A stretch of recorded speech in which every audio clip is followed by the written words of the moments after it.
This lesson will focus on the Class B single-engine performance requirements for the landing stage of flight. There is actually only one regulation requirement for landing a single-engined Class B aeroplane. This requirement is that the landing distance must not exceed the landing distance available.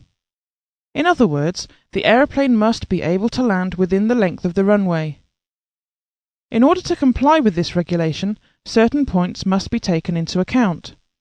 These will all be discussed in this lesson.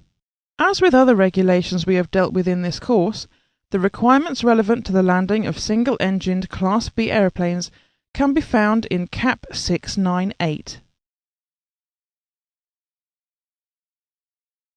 JAR Ops 1 states that an operator must ensure that the landing mass of the aeroplane for the estimated time of arrival allows a full stop landing from 50 feet above the threshold within 70% of the landing distance available at the destination aerodrome and at any alternate aerodrome.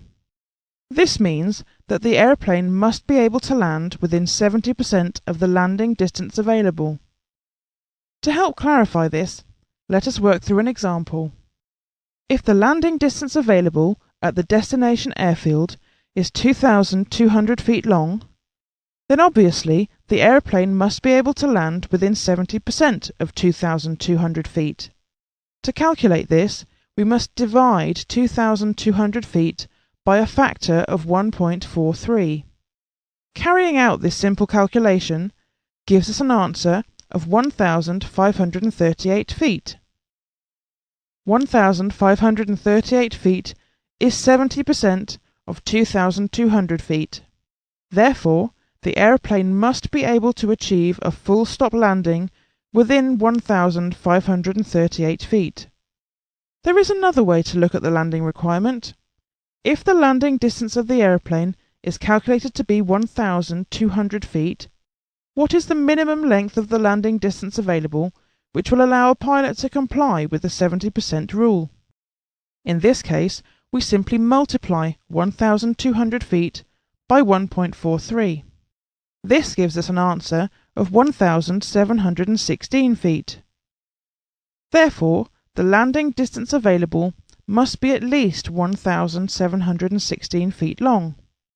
If the destination aerodrome has a runway with a landing distance available in excess of 1,716 feet, the aeroplane will be able to land within 70% of the landing distance available, and therefore satisfy the regulation requirement. The 70% landing regulation helps us to see the difference between net and gross performance. Here, the gross performance is 1,200 feet, but the net performance, which is always worse than the gross performance and is the 1 in a million worst case scenario, is 1,716 feet.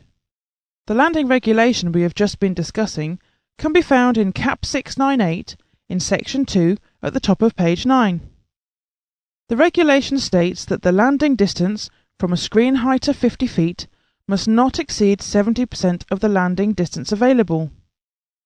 If the aeroplane cannot come to a full stop within this length, then the landing distance must be reduced, either by selecting a higher flap setting or simply by reducing the mass of the aeroplane.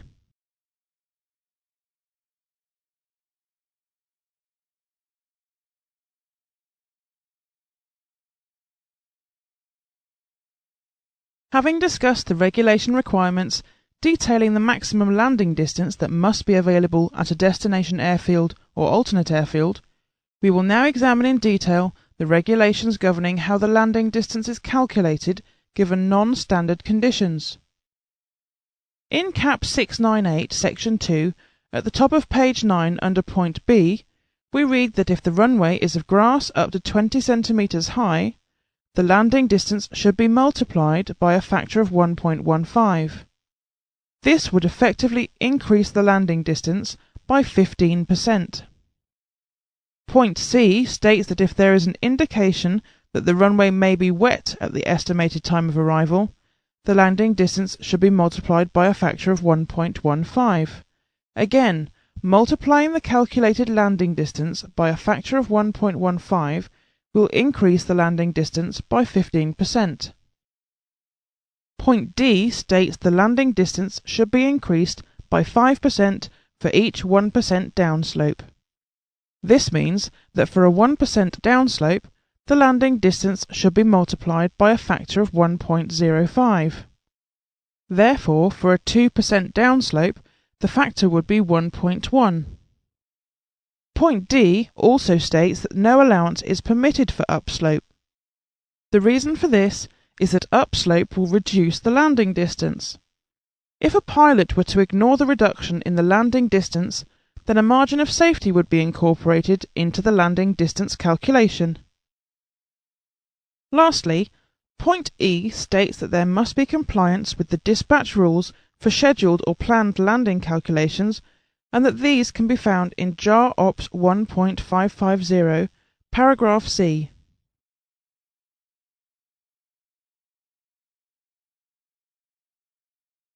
The dispatch rules found in JAR Ops 1.550, paragraph C, state that for dispatching an aeroplane, it must be assumed that firstly, the aeroplane will land on the most favourable runway at the destination airfield in still air, and secondly, that the aeroplane will land on the runway most likely to be assigned considering the probable wind speed and direction.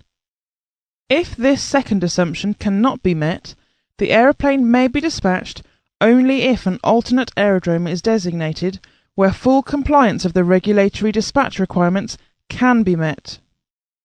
These dispatch regulations may sound a little complicated, so let's examine them further. The first assumption is that the aeroplane will land on the most favourable runway in still air or zero wind. This means that assuming zero wind at the destination airfield, the runway which would accommodate the largest possible landing mass would be selected, since that is the most favourable runway.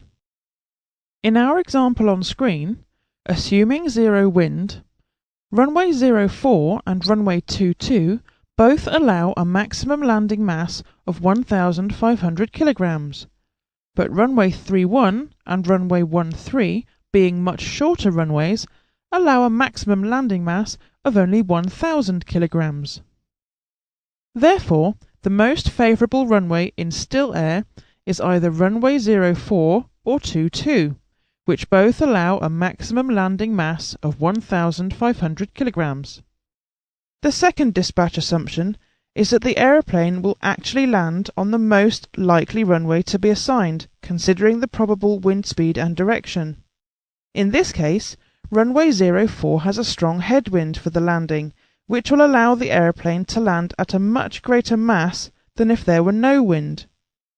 In our example, the headwind has increased the maximum landing mass to 1,750 kilograms. However, runway 22 has a tailwind, which will decrease the maximum landing mass to 800 kilograms. Runway 31 and runway 13 both have a full crosswind. Therefore, the maximum landing mass for these two runways will be the same as for still air. If the second dispatch assumption is that the aeroplane will land on the runway most likely to be assigned considering the probable wind speed and direction, then it would have to be runway 04 with a maximum landing mass of 1,750 kilograms. In summary then, the first assumption requires that the pilot select runway 04 or 22 for a maximum still air landing mass of 1,500 kilograms. And the second assumption will require the pilot to select runway 04 for a maximum landing mass of 1,750 kilograms. Now we need to consider what to use as the dispatch mass of the aeroplane. If the aeroplane was dispatched at 1,750 kilograms mass, and then on arrival at the airfield the wind was less than the forecast wind, the aeroplane would not be able to land. Therefore, the aeroplane must be dispatched with a mass of 1,500 kilograms.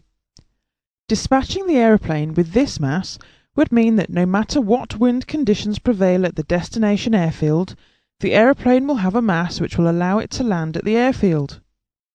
The way to simplify the dispatch rule is always consider the greatest mass in still air and the greatest mass in the forecast wind conditions, and of the two take the lesser mass as the dispatch mass. Of the two, it is the still air mass that is usually the lesser mass, as shown in our example.